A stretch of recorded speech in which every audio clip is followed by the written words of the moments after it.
if I speak, I am in big trouble. Bonjour à tous, bonjour à toutes, j'espère que vous allez bien. Moi ça va super en cette fin de semaine, tranquillement. On se retrouve le week-end, beau week-end de Ligue 1, on a des matchs très intéressants. J'espère que vous profitez du week-end et des matchs qui nous sont proposés. Moi c'est ce que je fais en tout cas. On se retrouve aujourd'hui pour une vidéo un petit peu plus sujet en dehors du terrain. Vous commencez à en avoir l'habitude maintenant. Parce que j'avais envie de parler de quelque chose de particulier aujourd'hui qui est en dehors des terrains et de ce qu'on peut retrouver tout simplement sur le terrain en tant que dans le jeu pur et dur. J'avais envie de parler un petit peu de ce que j'appelle, je ne sais pas si c'est une expression qui a été soumise et qui est officielle. Si c'est pas le cas, je vais la déposer. L'américanisation du football et en particulier du football français, et donc répondre à une question que moi je me pose et que peut-être vous posez également en tant que fan de foot et potentiellement fan de football français. C'est est-ce que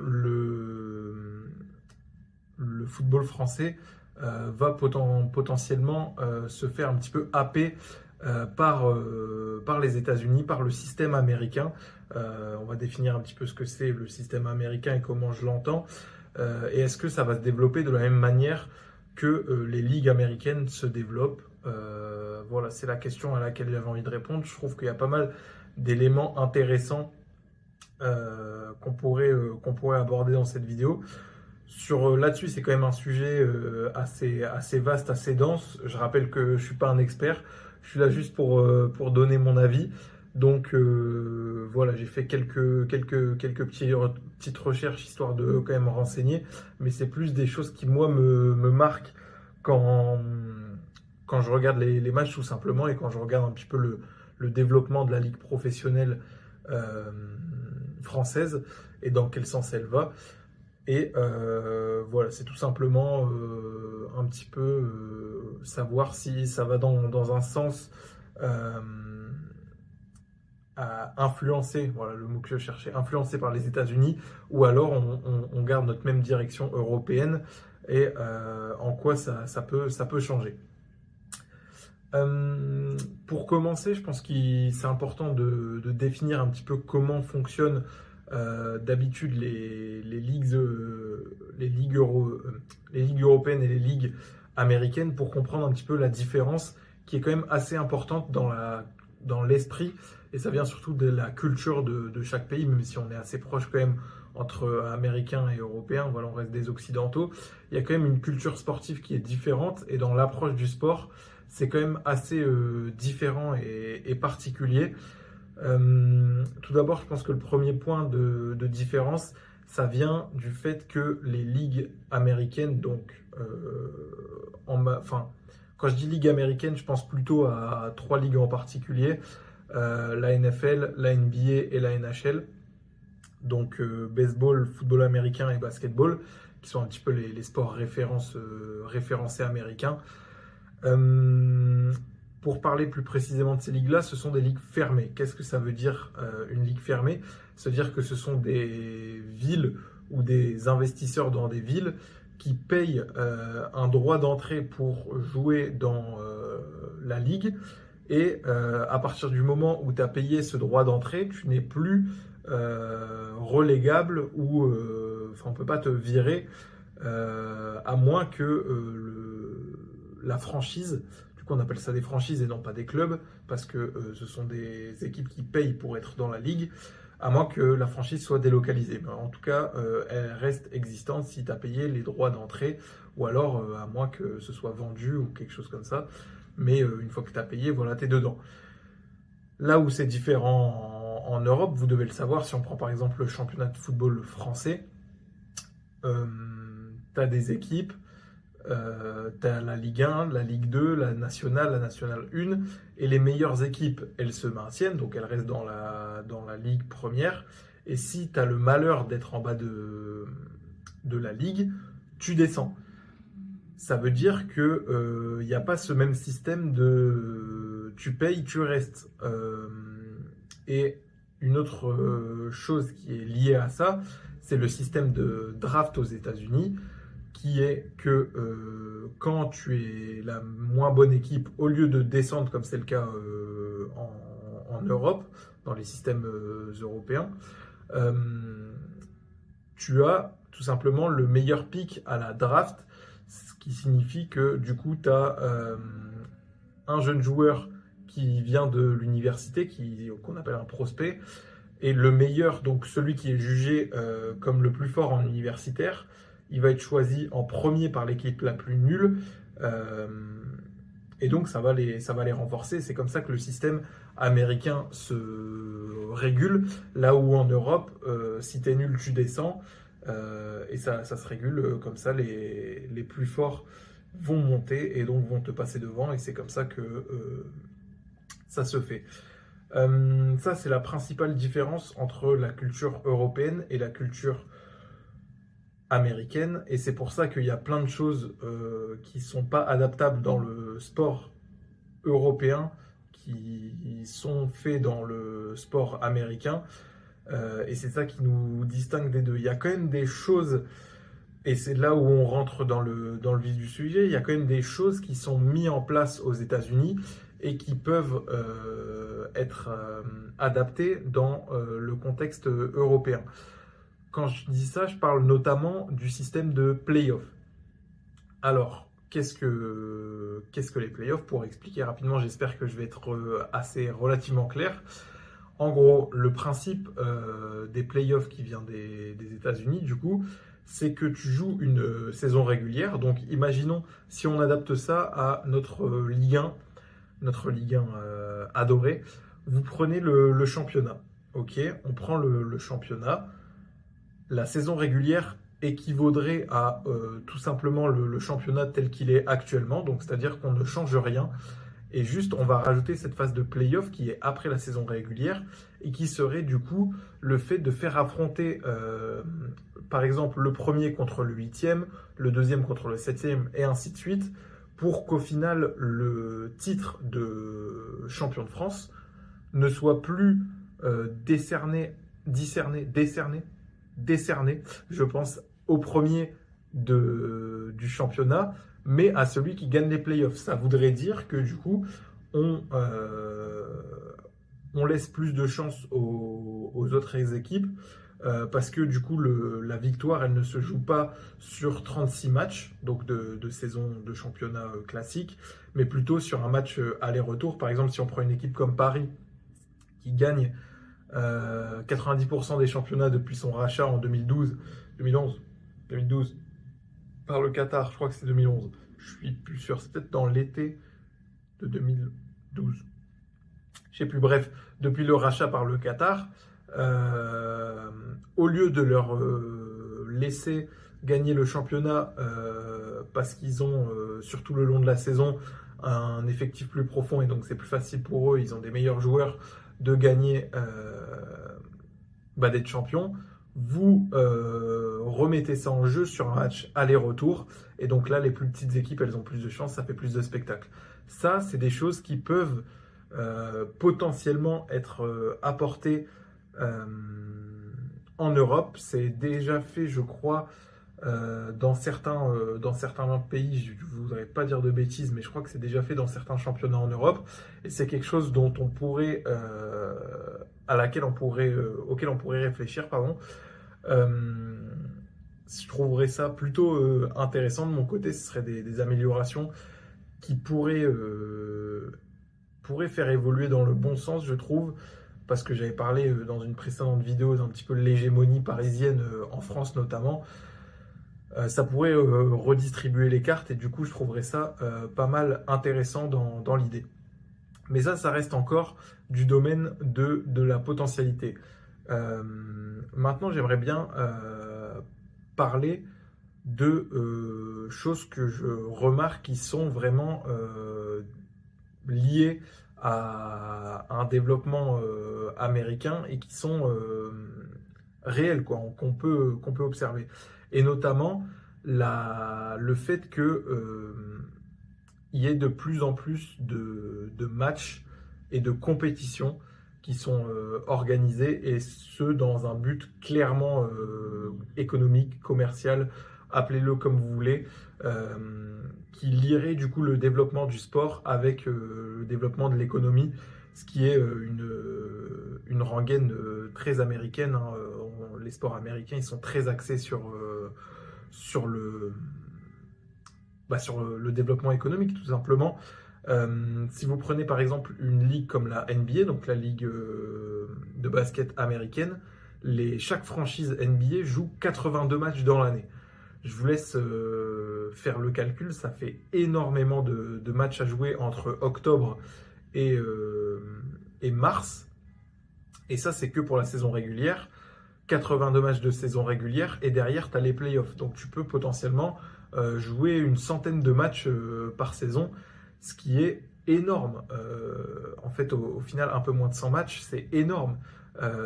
Et ce, dans le but, évidemment, de faire du profit sur plein de choses, par exemple les pubs pendant les matchs, le sponsoring, la vente de tickets, la vente de merchandising dans les stades. Tout ça, c'est dans une logique économique, et évidemment que ça dessert le sportif, les 82 matchs. Je pense que tout le monde s'accorde à dire que c'est trop. Jouer 82 matchs dans une saison, ça dessert les sportifs qui en plus sont un peu condamnés à se blesser. Et donc quand les stars sont pas là, ça dessert le spectacle aussi. Donc il y a plein d'aspects intéressants, et on retrouve de plus en plus cette volonté de développer le sport dans une logique économique, avec de plus en plus de matchs dans le football notamment. Et je pense que ça aussi, ça dessert le sport. On l'a vu par exemple, si je prends les équipes nationales, on a eu par exemple l'apparition de la Ligue des Nations, c'était il y a 3 ans, 2021, la première Ligue des Nations.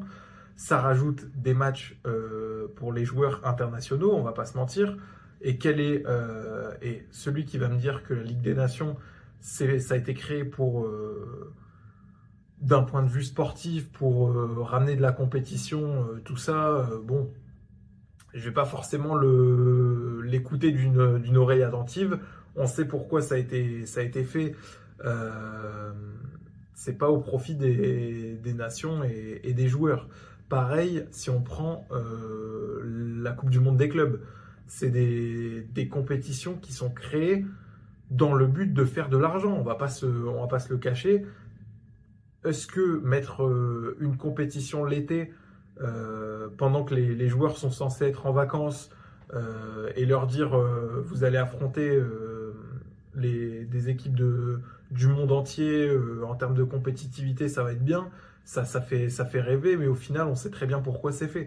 Donc là-dessus, clairement on est sur un développement dans une logique économique de la part des grandes institutions du football qui tendent du coup vers l'américanisation, parce que c'est comme ça que clairement le sport américain est pensé. C'est vraiment du business et business avant tout. Dans le même esprit, de plus en plus de pubs et de marques qui s'intègrent dans l'écosystème footballistique. Si vous regardez par exemple un exemple simple, le branding des stades, c'est de plus en plus détenu par des marques. On peut penser par exemple au Groupama Stadium à Lyon, la Decathlon Pierre Mauroy, Decathlon Arena Stade Pierre Mauroy, je crois que ça s'appelle maintenant le stade du LOSC. C'est de plus en plus des marques qui vont donner leur nom au stade pour promouvoir. Ça a toujours été, mais c'est de plus en plus fait dans une logique évidemment toujours de mettre en avant la marque et du coup de la développer économiquement. C'est le cas aussi à Nice, c'est l'Alliance Riviera. Ouais, je crois que c'est ça. Donc voilà, c'est de plus en plus cette logique des marques au centre de tout qui est vraiment inscrite dans la culture américaine. Et ça va aussi de pair avec le nombre de pubs qui sont mises autour des matchs de football. Ça, les pubs, c'est vraiment culturellement marqué aux États-Unis et on en est de plus en plus proche euh, dans dans le football européen et en France également. Le nombre de pubs, que ce soit avant les matchs, pendant, on n'y est pas encore, mais on pourrait s'en rapprocher, hein. Une petite page de pub à la 25e.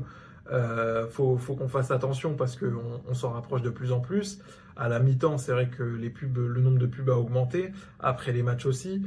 Donc ça aussi, c'est une donnée à prendre en compte et qui se fait de plus en plus dans une logique toujours économique de développer, de mettre en avant les marques au lieu de privilégier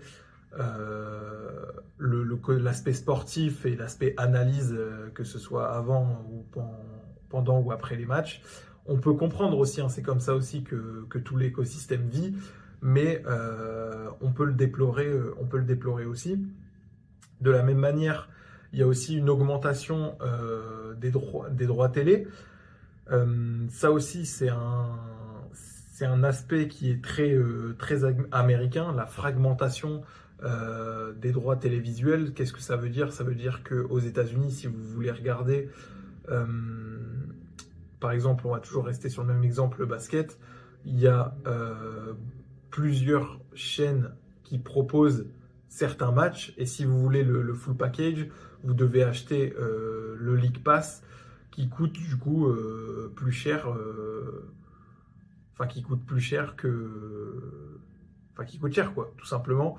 En France, on a quand même cette fragmentation dans le football français, on a quand même cette fragmentation qui se retrouve de plus en plus. Avant, on avait un diffuseur unique, maintenant on en a deux. Si vous voulez tout le football français, eh ben, il faut vous abonner à beIN Sport et à Ligue 1 Plus, maintenant anciennement DAZN, anciennement Amazon. Enfin, les droits TV circulent pas mal en ce moment, malheureusement, parce que ça met en danger les clubs et qu'on sait que c'est difficile de trouver un diffuseur.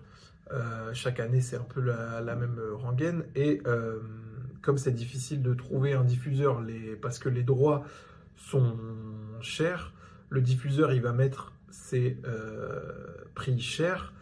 Et du coup, ça va désavantager les consommateurs de sport qui vont devoir un petit peu subir ces prix qui sont à la hausse. Si vous regardez, par exemple, si on s'exporte un petit peu, qu'on passe la Manche, vous regardez les droits TV en Angleterre, pour avoir tous les matchs de Première Ligue, c'est à prix aberrant. Je crois que ça dépasse les 70 € par mois. Donc ça, clairement, c'est une logique qu'on retrouvait pas il y a encore 15-20 ans et qui est clairement liée, pour moi, je la lie à une américanisation du sport, parce que ce système de droit télé et de payer aussi cher, c'est avant tout un aspect qui a été développé aux États-Unis. Nous, en Europe, on était plutôt épargnés. Après, c'est peut-être aussi, vous me direz, avec le développement de la télé, du streaming, tout ça, ça fait augmenter les prix. Mais c'est quand même les Américains qui ont été les premiers à fragmenter l'offre TV et qui ont été les premiers à proposer des offres aussi chères aux consommateurs, tout simplement. Un autre aspect qui me fait dire que les États-Unis s'invitent un petit peu dans le sport européen, c'est évidemment le rachat de clubs par des investisseurs américains. Ça, c'est l'aspect le plus visible et le plus marquant, je dirais, dans cette américanisation du football, parce que tout simplement, c'est des investisseurs américains qui viennent acheter des clubs. Donc évidemment, c'est assez clair qu'on a une influence américaine.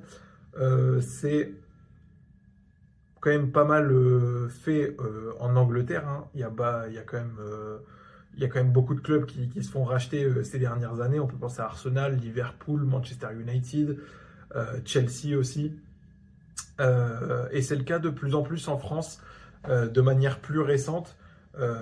Comme partout en Europe, hein, la France n'y échappe pas. Les investisseurs américains viennent aussi racheter des clubs.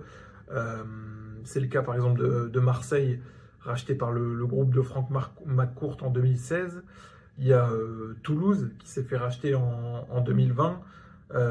Évidemment, on a suivi de très près le rachat de Lyon par le groupe de John Textor en 2022. Et ça aussi, ça nous permet de un petit peu critiquer ces rachats-là par rapport au rendement de ce qui se fait et des raisons pour lesquelles ils rachètent les clubs. Ce qui s'est passé à Lyon, c'est que donc John Textor et sa Galaxy, son groupe, il rachète l'OL, les parts de Jean-Michel Aulas qui était actionnaire majoritaire en 2022. Au final, ça fait des magouilles parce que Textor et son groupe, ils sont actionnaires majoritaires de plusieurs clubs, notamment de clubs au Brésil et en Angleterre. Donc il y a des transactions qui sont pas nettes. Au final, la DNCG, elle s'interpose. On se rend compte que Lyon, ils sont en grave déficit et ils ont été menacés de se faire reléguer, menace d'une relégation sportive à cause de ces magouilles financières. Donc ça fait un peu poser la question de potentiellement du danger de ce que ramènent ces investisseurs-là, parce que c'est vrai que aux États-Unis, l'investisseur il rachète la franchise et derrière il peut y avoir, c'est pas il peut, c'est qu'on met un general manager qui prend les décisions sportives et du coup tout va bien parce que le mec est censé décider et d'avoir une certaine expérience dans la prise de décision du point de vue sportif, et c'est pas qu'un mec entre guillemets que riche qui prend les décisions et qui connaît rien au sportif. Le risque il est là quand on a des actionnaires américains qui arrivent, qui débarquent en France, qui rachètent les clubs. Le risque il est qu'ils soient totalement déconnectés de comment fonctionne le football français, qu'ils fassent des choix économiques, financiers pour ce qu'ils considèrent être le bon sens de la marche pour développer le club et du coup l'amener vers la victoire, ce qui est quand même la volonté d'un investisseur quand il rachète un club, c'est que le club performe. Donc il y a ce risque que les investisseurs ils comprennent pas bien comment fonctionne le système européen et que ça crée les genres de problèmes qu'on a vus avec John Textor et l'OL. Et dans ces cas-là, l'américanisation, elle est dangereuse parce que les propriétaires, ils vont rechercher un système plus économique, rentable économiquement que sportivement. Ils vont chercher à ce que leur investissement, il y a un retour sur investissement tout simplement.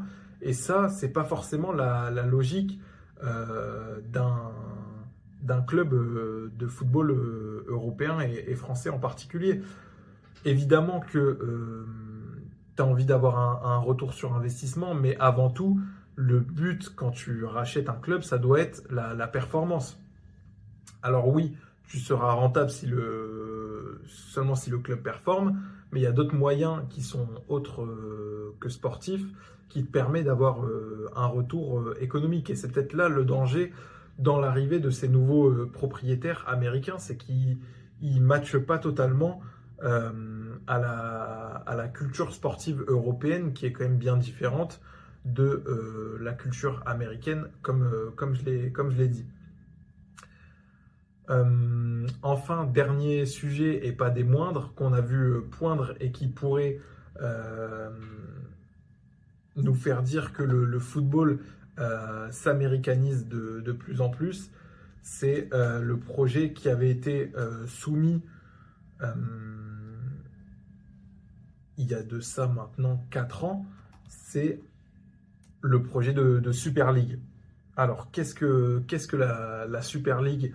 et pourquoi c'est dangereux pour le football. La Super League, c'est tout simplement une proposition qui avait été faite en 2021.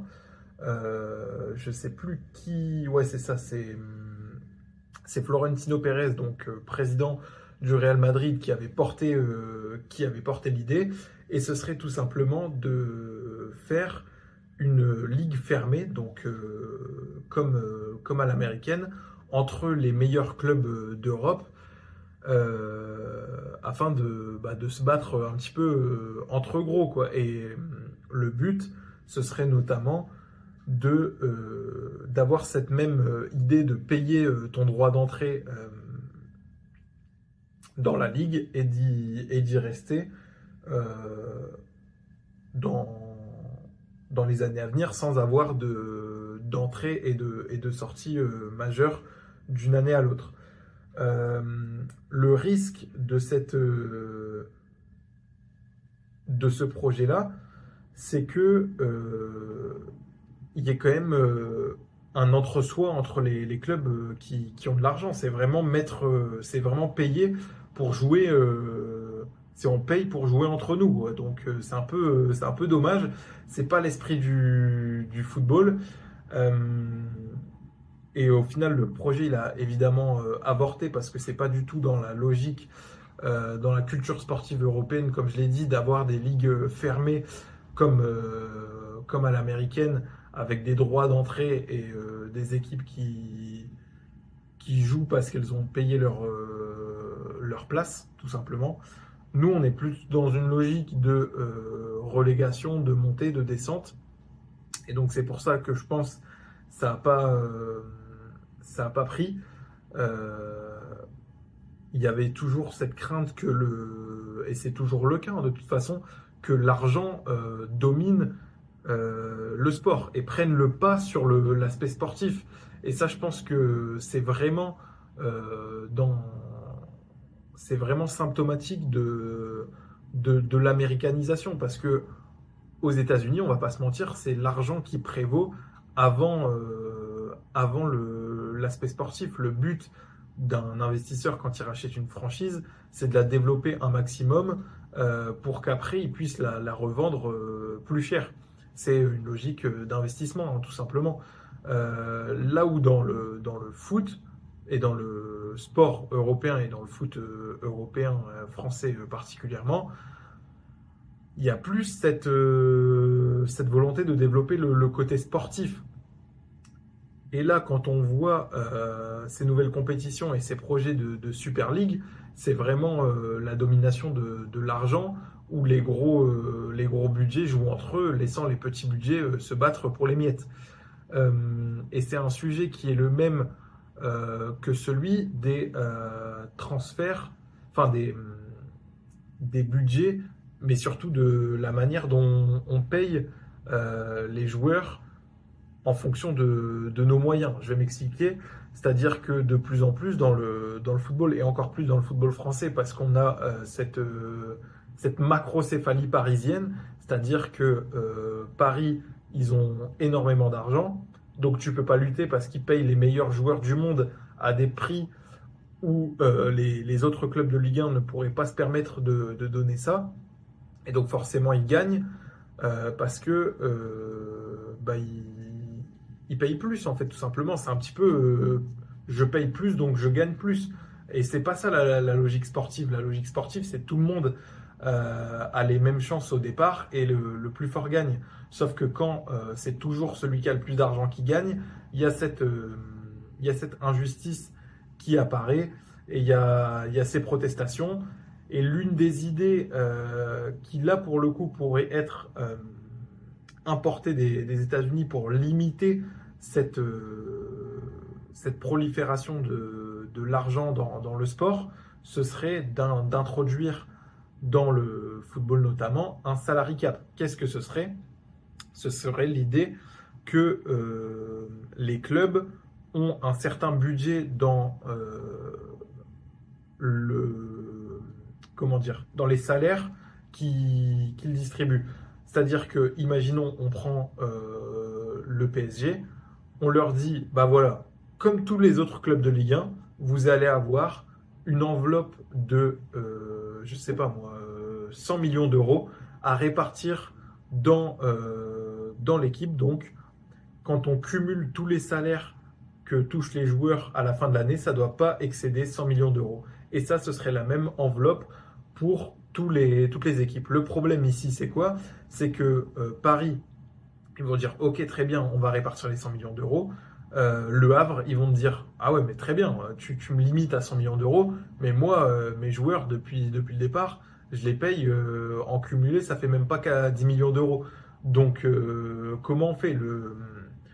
L'inégalité, elle reste la même. Ce qu'il faudrait, c'est trouver le montant juste de limitation pour les clubs, histoire que ça ne désavantage personne et que ça limite un petit peu tout le monde. Le problème étant également que si on introduit ce salary cap en Ligue 1, eh ben, il faudrait l'introduire dans tous les championnats d'Europe. Parce que, imaginons, vous limitez Paris à 50 millions de salaires à dépenser et vous laissez, par exemple, Liverpool ou le Real Madrid ou Barcelone